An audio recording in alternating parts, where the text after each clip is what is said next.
We're happy to bring in our first guest of the day, Steve Kaplan. He's the West Bloomfield Township Supervisor. Steve, I'm on my second cup of coffee, but I found at Starbucks they have the Keurig coffee that's like 3 times the amount of caffeine. Ronnie, you don't need it. You're always animated. So I'm a little, I've been awake because my dog woke me up early. She kicks me out of bed. Do you have any pets? During college, I had beagles. I love dogs, but my wife is not a fan of canines. Oh, wow. You probably sleep much better at night without a dog. Hey, always But great to have. Thanks, Ronnie. One advantage of not having a dog is my wife can't banish me to the doghouse. You know what? You need to make that into a sign. That's a great sign. Well, it's always great to have you with us here on the Oakland County MegaCast.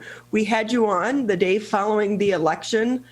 It seems, thankfully, things are starting to calm down post-election. How has it been there at the township offices?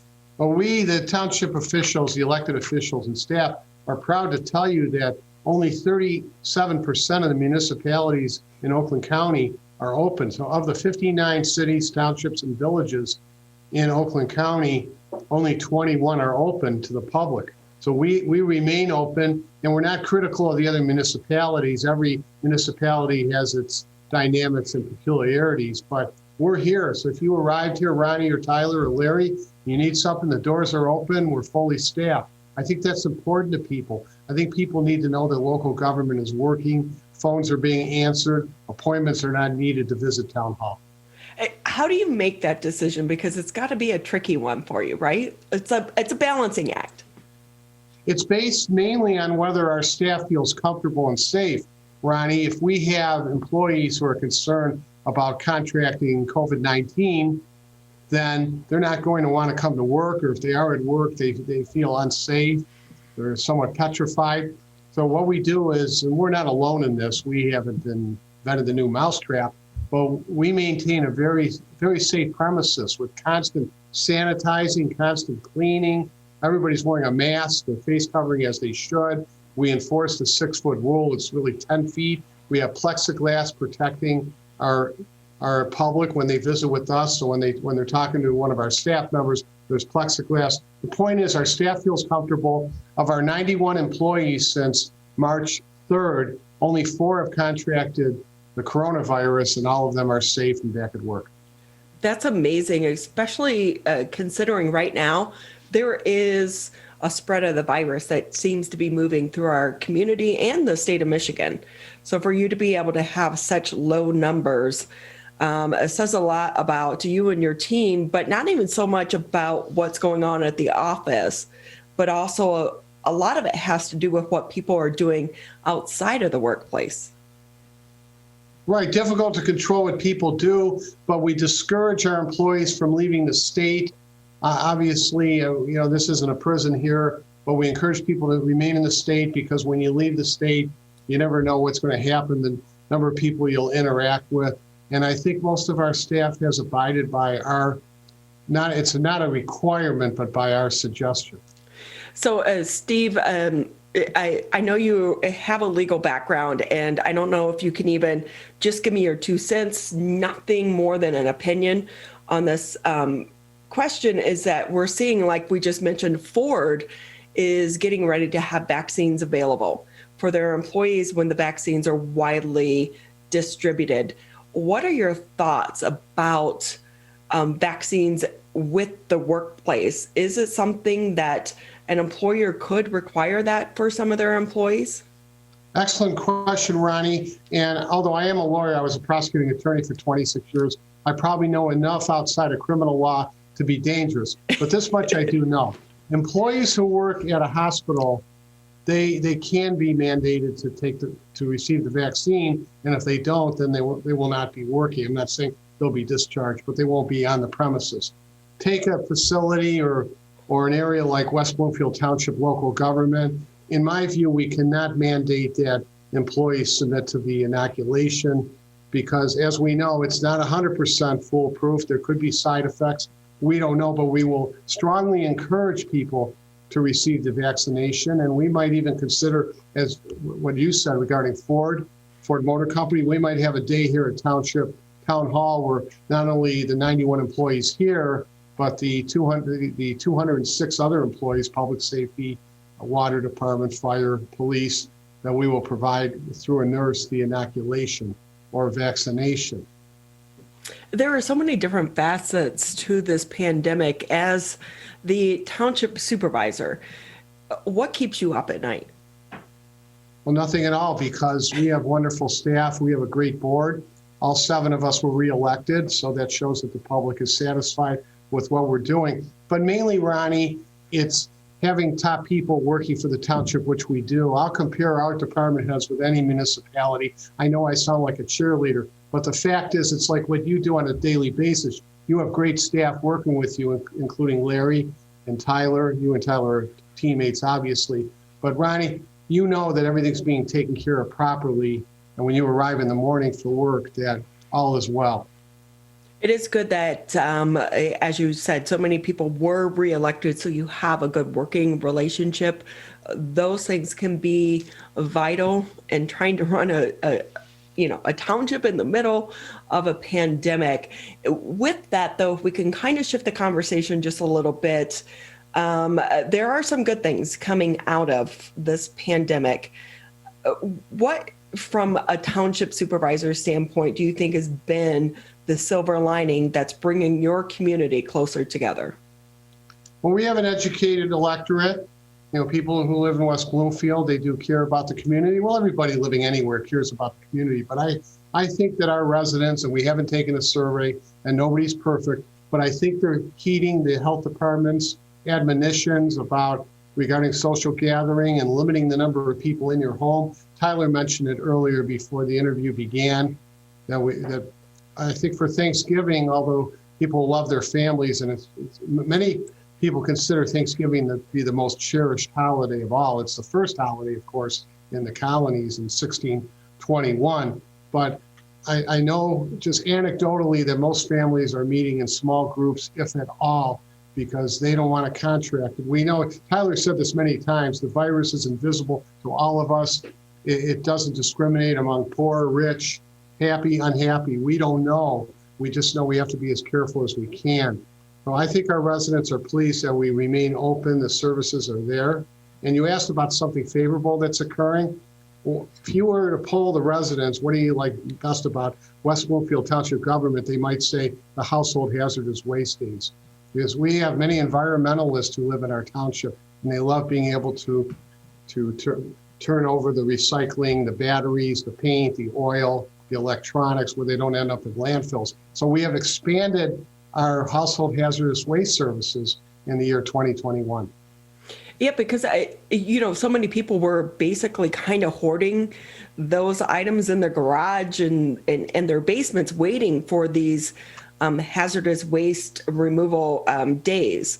So I think we had you on once before talking about it prior, and then I was watching on Facebook. I know you had long lines. So when you say you're expanding it, how is that going to work? We're having 3 separate shredding days, but shredding will not be provided at the 2 weekends in 2021 where we're offering household hazardous waste. Instead, we have 3 shredding days that are held separately: April 17, July 31, and November the 6th. And then, so that'll reduce the lines, because we have determined, Kathy Cederlin and Amy Neary lead the charge force on household hazardous waste day. They're long-term employees here, but they have concluded that approximately 22% of the visitors to Town Hall for household hazardous waste day are here for shredding. So it slows down the process. So by having 3 separate shredding days, shredding alone, we think will facilitate the traffic. People will not have to wait as long. We've had individuals wait as long as 2 hours. That's quite a commitment, Ronnie, to wait in your car, although they can listen to 89.3 FM, the Lake station, which is wonderful. But waiting in your car for 2 hours to deposit recyclables, that's a commitment. So we're going to reduce the time probably by 50%, if not more. Yeah, thank you for the plug for 89.3. But you are right. 2 hours, I will say that it seems to me that some people would say, the heck with it, I'm just going to go home and throw it out in my trash. So can we talk a little bit about the seniors being offered the free Shipt memberships? I know it's not necessarily directly through West Bloomfield, but your residents can take part. All the credit belongs to Oakland County, Dave Coulter and his staff, but the service is called Shipt, and I had to be careful pronouncing that, S-H-I-P-T, Shipt. So what it means is a senior defined as 60 years old or older, so you're about 30 years away from that category, Ronnie. If they purchase $35 you're my favorite person with that statement right there, by the way. Being truthful. 30, so they can purchase groceries. There's no fee at all, as long as they're purchasing $35 or more. And all these stores are participating, like Kroger and Bush's and Walmart and Kroger, Meijer, not Kmart, they're not around. But so the calls have to be made through Oakland County by December the 10th. And I do have an email address. It's oakgov, O-A-K, oakgov.com, and that'll lead you to the services. But this is wonderful for our seniors. Some of them are homebound, as you know. Some of them do not drive. Others might be in ill health. And also, in this way, they don't have to fight the traffic, and they'll have the groceries delivered to them at no charge, as long as they purchase at least $35 worth of groceries.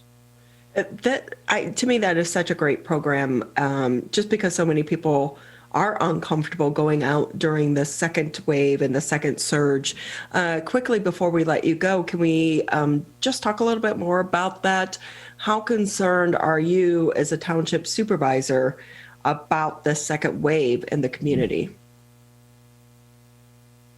Well, Tyler is very well versed, so are you, but I've heard Tyler talk about this many times, and it's incredulous the number of people who have been afflicted. We have more victims, so to speak, now than we did back in March, April, and May. Fortunately, the medical community has discovered how to treat the virus in a better manner. Not as many people are dying, and not as many are on respirators. But it seems that the increase in numbers, the surge, emanates, I would say, from the small gatherings where you have 10 people at your house. Think about it. Maybe you invite 6 or 7 people to your house. You're thinking, oh, these are wonderful people. They're careful. They wash their hands. But all it takes is one of them to be asymptomatic, and now everybody contracts it. On Channel 2 News last week, you might have seen it. There's an Hispanic family. There was a gathering at somebody's house for a birthday. 17 family members, all 17 are sick with the virus in different degrees. Yeah, those are scary moments. Tyler, do you want to jump in on this conversation? Yeah. So, Steve, just another couple minutes before we have to let you go today. But I did want to touch on yesterday, West Bloomfield held its final budget meeting for the 2020 calendar year. You're getting ready to open that up to public hearing for those residents that either haven't viewed the meeting yet and will either do so this Wednesday afternoon at 1 o'clock on a replay or online on civiccentertv.com. How has this budget year, planning for next budget year, been different because of the pandemic than in years past? And for residents that are curious about the upcoming budget and want to either learn more or want to be involved in the public hearing, the virtual public hearing coming up in December, where can they get more information on that? Good questions, Tyler. Any resident can call the supervisor's office or the clerk's office. We'll be happy to lead those residents to the website, or we can even email the materials. But I think our residents can depend on the fact that we are extremely conservative, not politically, but we're conservative in terms of our budgeting, which means that we have a high fund equity balance. It might be 40%. That's like your rainy day fund. It's not allocated for anything. And the reason we have a high fund equity balance is we can meet emergencies. So for example, Tyler, what if property values decline substantially? What if state revenue sharing diminished substantially? what happens? Do we lay off? Do we reduce services? No, we have that bank we can go to, so we're protected. You know that some people live month to month, and we as a municipality, we don't live month to month. We're ready. We budget 2 years in advance, essentially. So I think that should make residents comfortable that they're not going to have to worry about layoffs. You know, our staff, they're part of our family, and I know that's maybe self-serving, but they are our family, and we want them to feel comfortable, and they don't have to worry about losing their jobs or working part-time, because we're very conservative in terms of our budgeting. Well, we appreciate the update on the budget because it is a big concern for so many people as we continue to navigate the COVID-19 crisis, as well as the businesses. Any feedback that you are getting as Township Supervisor from some of the businesses that have had to take a pause, restaurants, the bars that are only doing carry out, some have just closed because it's not fiscally possible for them to do carry out. Any feedback that you are getting from the businesses there in West Bloomfield? Well, you have ignited an area where it is doomy and gloomy. Everything positive that I've said to this point does not apply to the small businesses. Restaurants are closing. It's been estimated that 50% of the restaurants in Michigan will be shuttered and might not open again. And that is very sad, not only for these people who have worked hard, the owners of the restaurants and the managers and the staff who might not have work to do. Each restaurant is part of the collective family, so to speak. It's part of the aura, ambience of a city, municipality, city, township, or village. And think about it, when you have a favorite restaurant or a second favorite restaurant, you go there, you enjoy it, it's part of the collective memory. And also other businesses are closing because there isn't enough foot traffic. This is very sad, and people are losing their life's work, so to speak. But people tend to be resilient, and all we can do is be optimistic. Be optimistic, and as we go into this holiday season, so many people will be Black Friday and shopping, go out and maybe pick up a gift card, do something to support those local businesses. Steve Kaplan with us here on the Oakland County Megacast. He is the West Bloomfield Township Supervisor. Always great having you with us. Thank you for your time, and to you and your family, happy Thanksgiving. Thank you, Ronnie and Tyler. Appreciate it. Nice seeing you.